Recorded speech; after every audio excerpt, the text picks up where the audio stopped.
우리 배달교회 성도 여러분, 지난 한 주간도 잘 지내셨는지요? 우리 다 같이 옆에 분들과 같이 한번 인사하시겠습니다. 주님 부활하셨습니다. 인사. 네.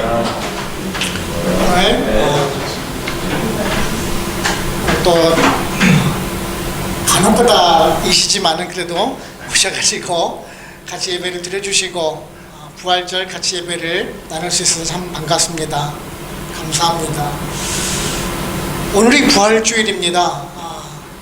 우리가 기독교에서 가장 크게 생각하는 명절이 이제 부활절, 추수감사절, 성탄절이 있죠, 그죠? 그 중에서 가장 큰 의미 있는 날이라고 생각을 한다면은 당연히 부활절이겠죠. 그래서 우리가 살아가는 목적이기도 하고, 오늘 찬양의 고백처럼 우리를 이 땅에 보내주신, 또한 주님께서 이 세상에 오신 그 이유이지 않을까 싶습니다. 오늘 이따가 우리가 또한 이제 성찬식을 나누게 되는데요. 우리가 성찬식을 나누면서 요즘에는 아주 그냥 작은 빵 한 조각과 포도주도 아주 작은 그런 상징적인 의미를 나누고 있는데요. 사실은 이제 초대교회 때만 해도 그런 형태는 아니었습니다. 이제 예배 도중에 이제 큰 빵을 두고 큰 빵을 덩어리씩 떼서 먹으면서 먹고, 그 다음에 포도주들도 우리가 작은 잔이라 좀 큰 잔씩 마셔가면서 친교를 나누고 사랑을 나눴던 것을 보게 됩니다. 요즘에는 이제 성도들이 많아지고 이제 의식화되다 보니까 많이 작아졌는데요. 그 성찬식의 의미는 예수 그리스도께서 우리를 위해 죽으시고 다시 사셨다는 것을 기념하기 위해서, 또한 사랑의 교제를 나누기 위해서 성찬식을 했던 것을 보실 수가 있습니다. 예수님께서는요, 우리 성경을 보시다가 보면은 제자들과 같이 친교를 많이 나누시는 모습을 보실 수가 있으세요. 식사도 같이 하시고, 그 다음에 우리가 잘 아는 성만찬, 최후의 만찬 같은 것도 아시지 않습니까? 예수님께서 돌아가실 전날에도 제자들과 같이 성찬, 맛있는 저녁을 같이 나누면서 교제를 나누시면서 사랑을 나누셨던 것을 보실 수가 있습니다. 오늘의 말씀이 바로 곧 그러한 내용입니다. 부활하신 예수님께서 다시 제자들을 만나서 제자들과 함께 사랑의 교제를 나누는 모습이 기록이 되고 있습니다. 우리는 많은 사람들은 그 예수님과 같이 교제를 나누는 것보다는요, 물고기를 몇 마리 잡았는지, 얼마나 큰 물고기를 잡았는지에 대해서 관심을 많이 가지는 것 같습니다. 근데 저는 좀 다른 관점에서 보고 싶어요. 부활하신 예수님께서 다시 제자들을 부르셨던 그 장소에서 다시 나타나셔서 제자들과 같이 친교를 나누시면서 왜 예수님께서 부활하시는지에 대해서 굳이 말씀을 안 하셔도 그 몸을 통해서 직접 보여주셨다는 것을 알려주시기 위함이 아니었나 생각이 듭니다. 그러므로 인해서 우리 성도들로 하여금 그 부활신앙을 가지고 행복한 신앙생활을 살아가라라는 것이 그 의미인 것 같습니다. 여러분들 요한복음 오늘 그 21장을 우리가 같이 나눴죠. 그런데 사실 20장 뒤편 한번 보실까요?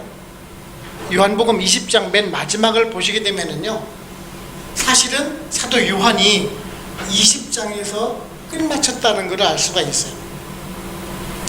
사도 요한은 20장까지 짚고 그냥 끝내려고 했던 것 같아요. 그런데 21장을 추가로 기록한 듯 합니다. 그 이유는 뭐냐면은 예수님께서 죽었다가 다시 살아나신 것에 대해서 많은 사람들이 의구심을 가지고, 또한 그것에 대해서 음해하고 거짓을 퍼뜨리는 사람들이 있었기 때문에 사도 요한이 다시 추가적으로 기록을 한 것입니다. 그 돌아가신 예수님께서 부활하셔서 우리들과 같이 이렇게 친교를 나눴다는 사실을 알려주기 위해서 추가로 기록한 듯 합니다. 오늘 보면은 세 번째 만났다라고 기록이 되고 있는데요. 사실은 이제 사도 요한의 관점에서 그렇습니다. 물론 제자들에게, 마리아에게, 베드로에게 여러 번 나타나셨습니다만은 이제 요한이 기록한 것은 그 의심이 많았던 도마를 만나기 전, 도마를 만나고 난 후 그리고 오늘의 모습을 기억을 해가면서 사도 요한은 세 번째쯤이지 않을까라는 그런 생각을 가졌기 때문에 아마 기록을 한 듯하기도 합니다. 예수님께서 오늘 7명의 기자들과 같이 이제 그 디베랴 호수에서 고기를 잡으시고 그 잡은 물고기를 가지고 주님께서 직접 손수 아침을 차려서 지들과 같이 나누고 있는 아름다운 사랑의 친구를 나누고 있는 모습을 보실 수가 있습니다. 근데 우리가 오늘 말씀을 잘못 알고 계신 분들은 그 베드로와 제자들이 이제 부활하신 예수님을 믿지 못하고 현실로 돌아갔다. 그 예수님을 잊고 나서 다시 생업에 종사하기 위해서 갈릴리 호수에 가서 고기를 잡았다라고 생각하실 수가 있는데요. 사실은 그것이 아니라 우리가 마태복음 28장 16절을 보시게 되면은 주님께서 분부하신 사항이었습니다. 부활하신 주님께서 너희들이 먼저 갈릴리에 가서 기다려라 라는 그 말씀 때문에 제자들이 그곳에 가 있었던 것입니다. 그래서 주님을 기다리면서 이제 고기를 잡았던 사항이 이제 기록이 되고 있는데요. 오늘 보시게 되면은 왜 갈릴리로 가셨을까라는 그런 생각을 해보게 되는데요. 주님께서 그 제자들을 맨 처음에 부르셨던 곳이 어디입니까? 그 갈릴리 호수이지요, 그죠? 맨 처음에 불렀던 곳을 다시 그곳에 가셔서 제자들을 부르심으로 말미암아 그들에게 다시 한번 소망을 주시기 위한 것 아니냐라는 생각을 가져보게 됩니다. 오늘 주님과 함께 그 사랑의 교제를 나누고 있는 그 모습을 아마 사도 요한은 평생 잊지 못할 기억이었을 것 같습니다. 그 기억을 가지고 아마 행복한 제대된 삶을 살았지 않나 생각을 가져보게 됩니다. 우리도 이 부활절 아침에 그 당시에 제자들이 부활의 예수님을 만났던 그 상황을 한번 우리가 되돌아가서 한번 생각해 보면서 우리들도 또한 행복한 신앙인을 가졌으면 하는 모습을 가져보는 의미에서 오늘 말씀을 한번 살펴보도록 해보겠습니다.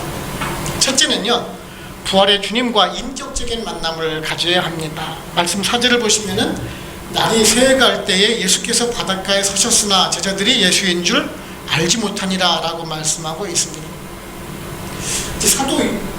사도가 요한이 이 요한복음을 제작하는 것은 우리가 다 알고 있죠, 그죠?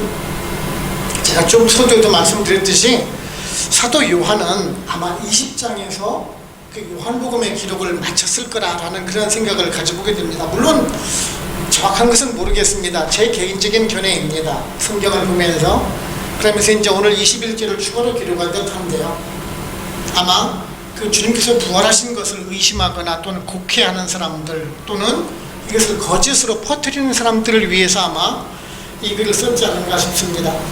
제가 처음에도 말씀을 드렸듯이 그 제자들이 지금 갈릴리 호수로 간 것은 부활의 주님을 믿지 못해서가 아니라 주님의 분부에 따라서 지금 가는 것입니다.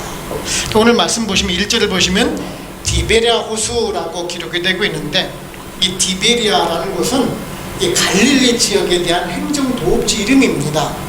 우리 성경을 보시게 되면은 갈릴리 호수, 디베랴 호수, 디베랴 바다 또는 긴네라 바다, 호수 이렇게 지칭을 하고 있는데요. 다 같은 말입니다.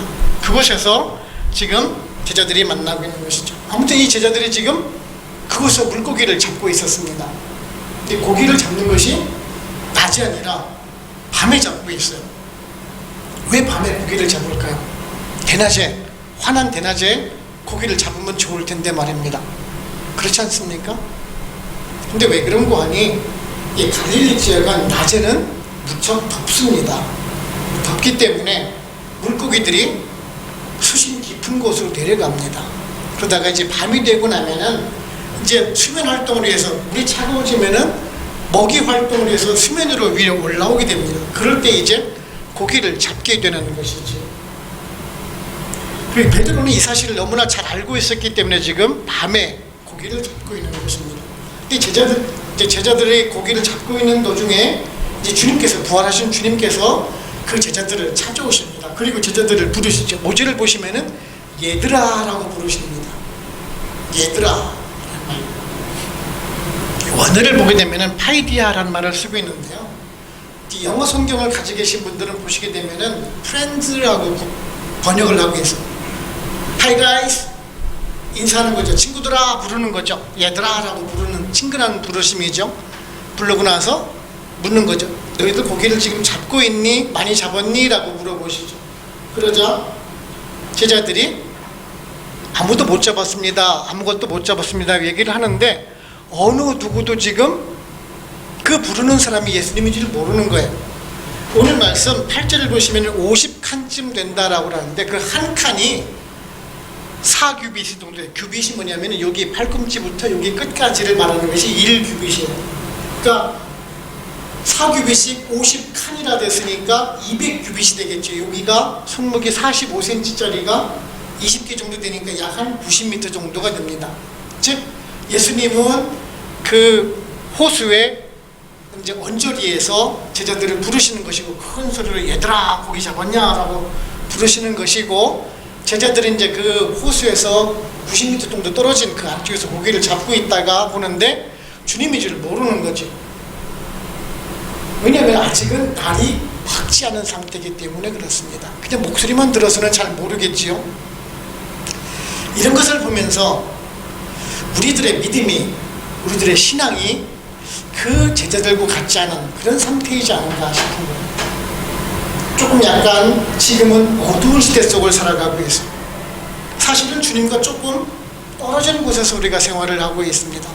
우리가 성도라 하지만, 하나님의 제자라고 하지만 사실은 그 예수님과 제자들처럼 그 90m 정도의 거리처럼 살아가고 있는 것이 우리들의 인생이지 않은가 하는 생각을 가져보게 됩니다. 우리들도 그렇죠. 뭐 처음부터 주님을 믿었습니까? 그렇지 않죠. 교회에 이제 처음 나오게 되면은 교회가 참 낯섭니다. 예배 형태도 익숙지 않고요. 오늘 말씀하고 있는 부활 사건도 마찬가지입니다. 아니 죽었던 사람이 어떻게 다시 살아난다는 말인가? 도저히 이해가 안 되죠. 우리들 과학적인 지식으로도 상식으로도 이해가 안 되는 부분이 그것입니다.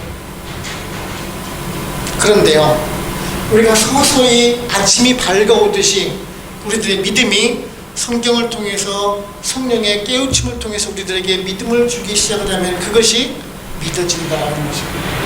확실하게 조금씩 흐릿하던 것이 어둠에 있던 상태에서 서서히 보이기 시작한다는 것입니다.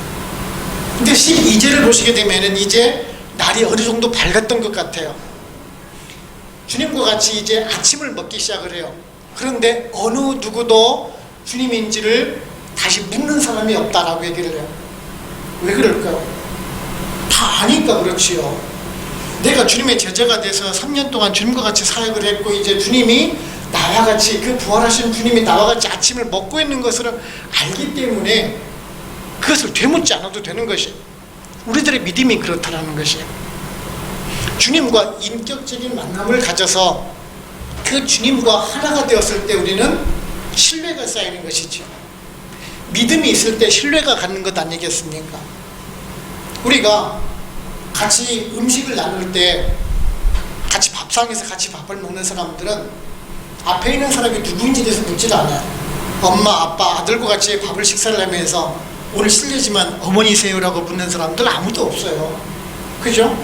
왜냐? 그분이 나의 부모님이고 나의 자녀라는 것을 알기 때문에 그렇습니다. 그것이 신뢰관계가 형성이 된 것이지요. 바로 곧 그것입니다. 예수님과의 그 인격적인 만남을 통해서 우리가 하나가 되었을 때 우리들의 믿음이 커지고 우리들의 믿음을 통해서 그 부활의 주님도 확실하게 믿는다라는 것입니다. 오늘 우리가 성찬식을 나눌 거예요. 성찬식을 만나는 그 순간에 예수님의 살과 피를 대하면서 또한 여러분들이 예수님을 만나기를 원합니다. 나를 위해서 십자가에 흘리신 그 예수님께서 흘리신 그 피와 그 살을 우리와 같이 나누면서 하나로 또한 교감이 되고 교통이 되는 순간이 되었으면 좋겠습니다.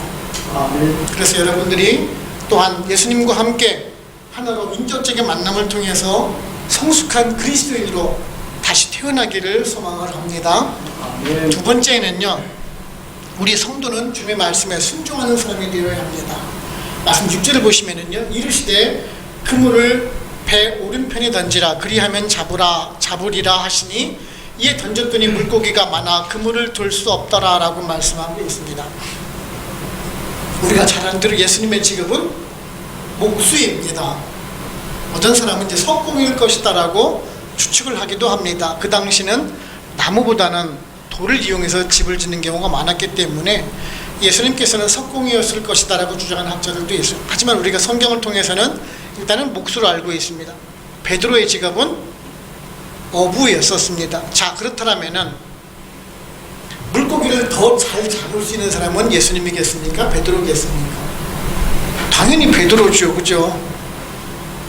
평생 동안 고기를 잡아온 사람 아니겠습니까? 베드로는 어려서부터 아버지를 따라다니면서 고기를 잡았던 사람이 베드로입니다.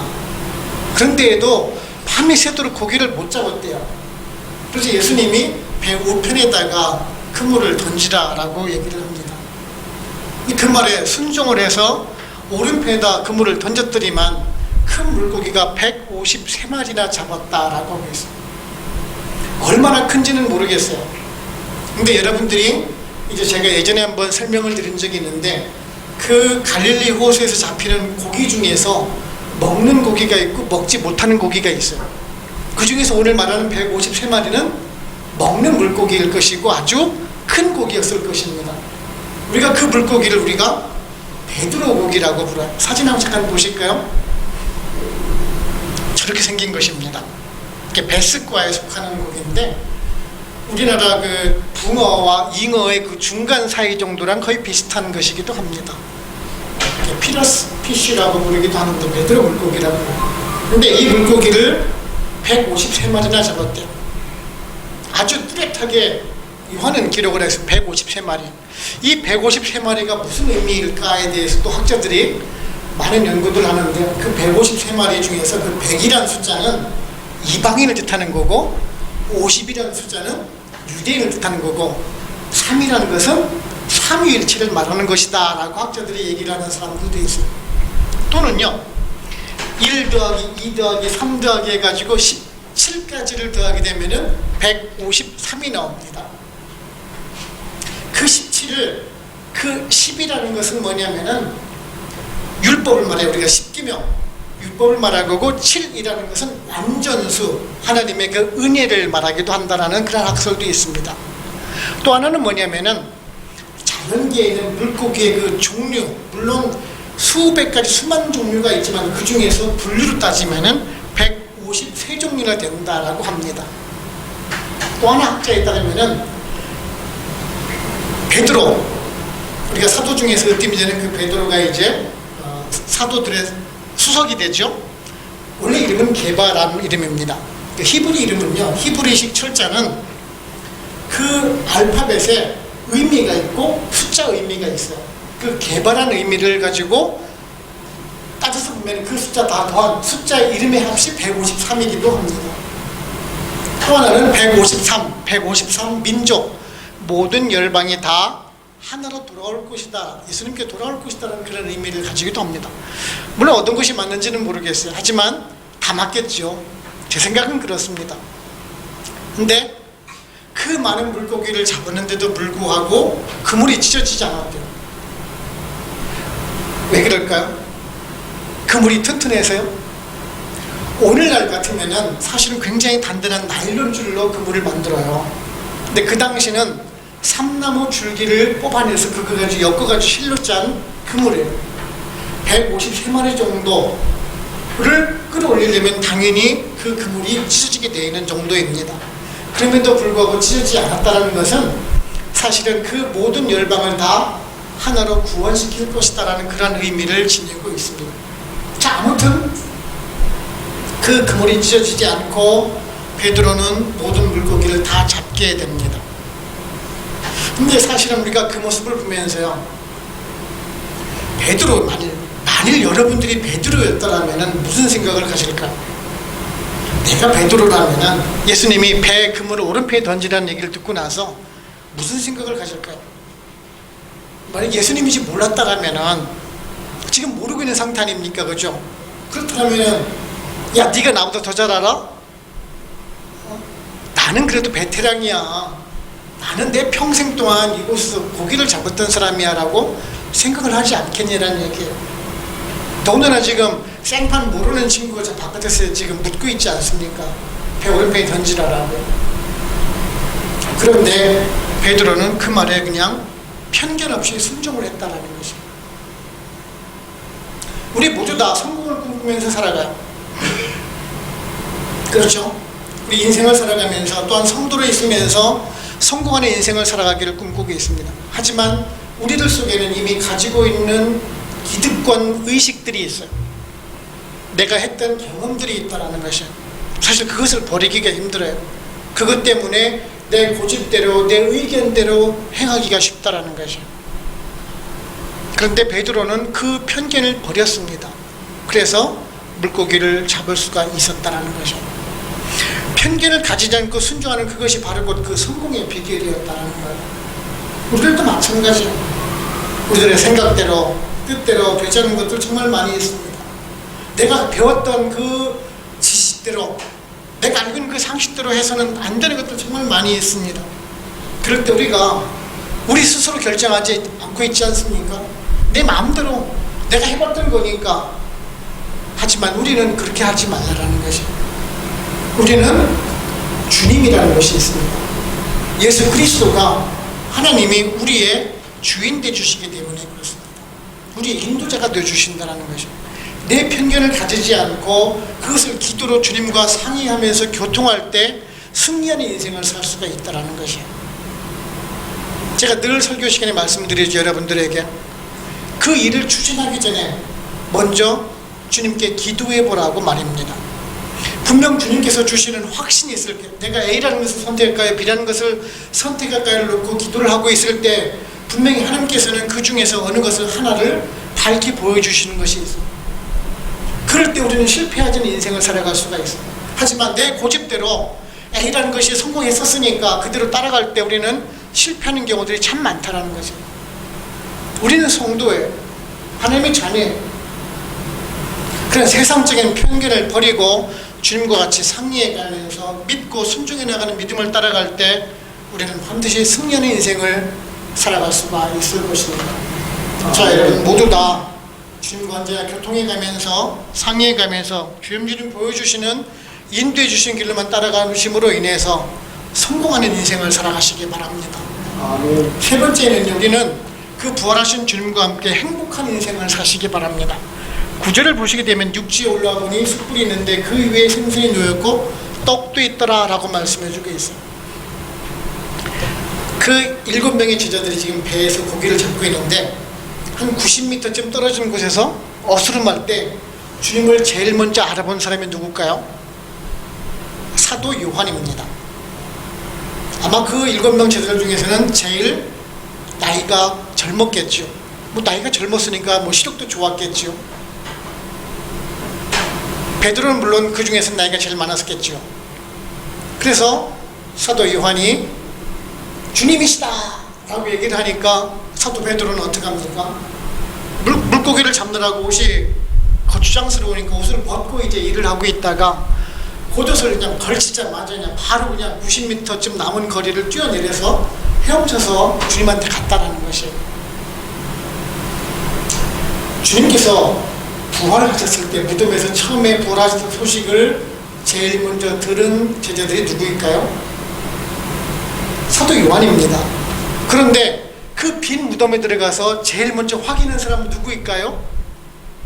베드로입니다. 성격인 것 같아요.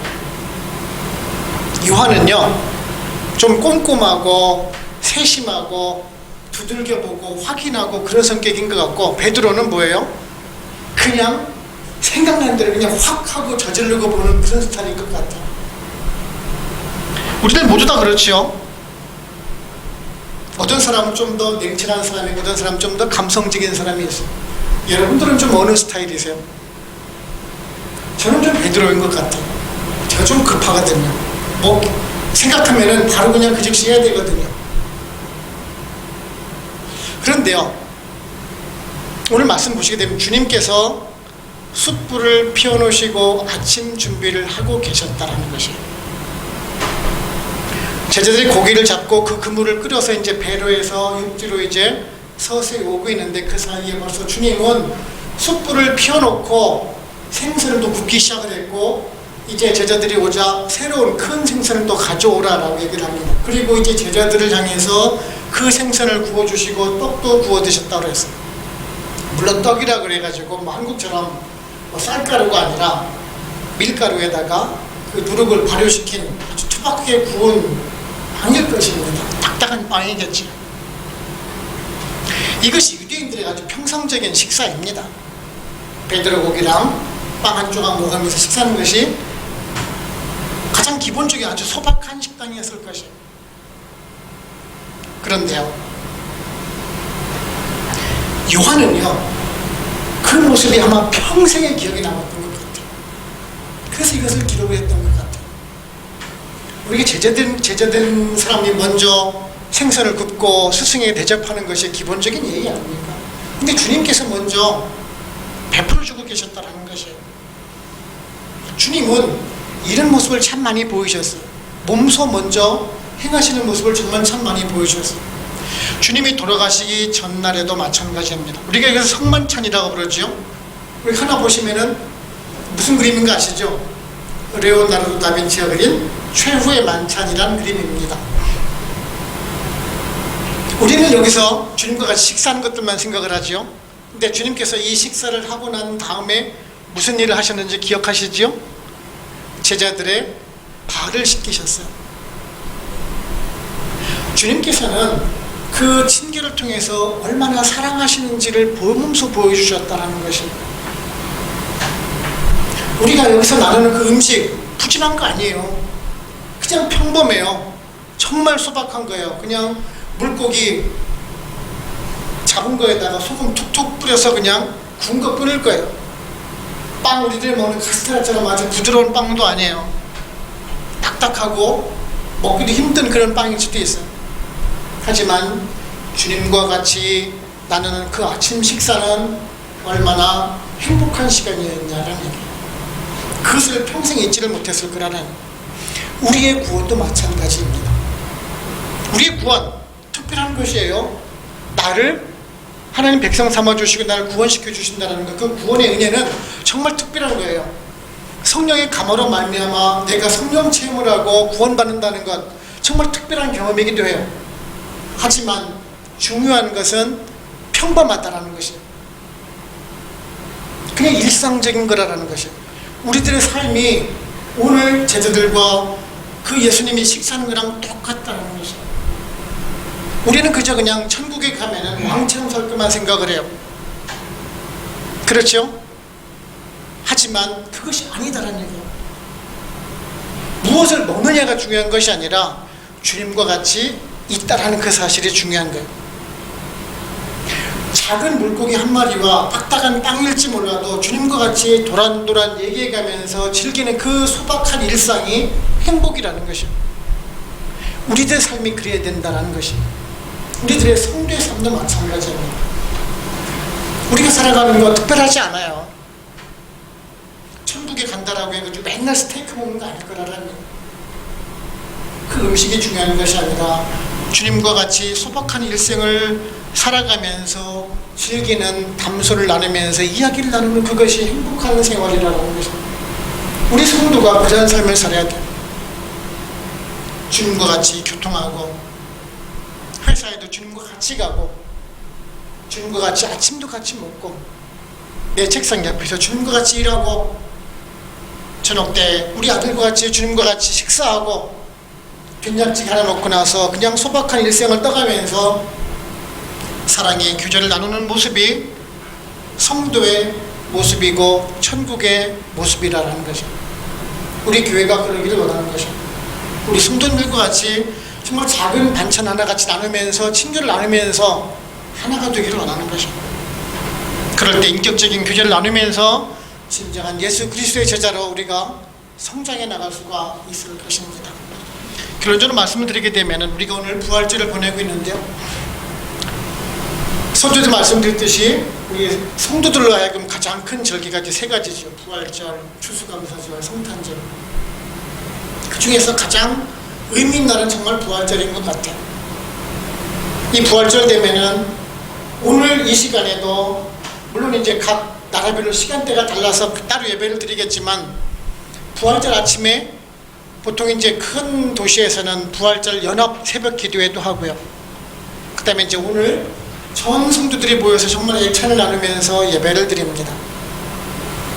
뭐 오늘 이제 뭐 감사 축제 하기도 하고 뭐 음악제 하는 뭐 교회들도 있고요.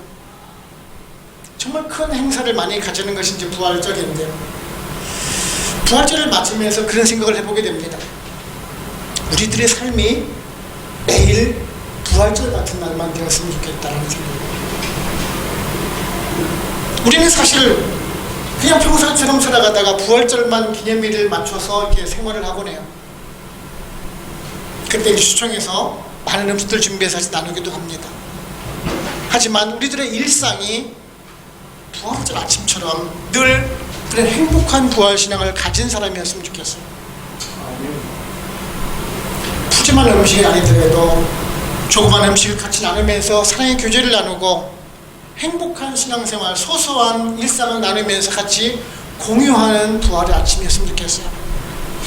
그 예수님이 누구를 위해서 오셨냐, 누구를 위해서 지금 아침을 차려주는 것을 생각해가면서 나의 죄를 위해서 오신 그 주님께서 십자가의 고난을 당하시고 죽으시고 다시 부활하셔서 나와 같이 평범한 일상생활을 사실 것을 예표해 주신 그 주님께서 지금 이 자리에 여러분과 같이 여러분 옆에 앉아 계시다는 사실을 믿으시고 정말 주님과 함께 행복한 부활절을 보내시고 여러분 일생 동안에 그 주님과 같이 살아가시는 여러분들 되시기를 주님의 이름으로 축원을 합니다.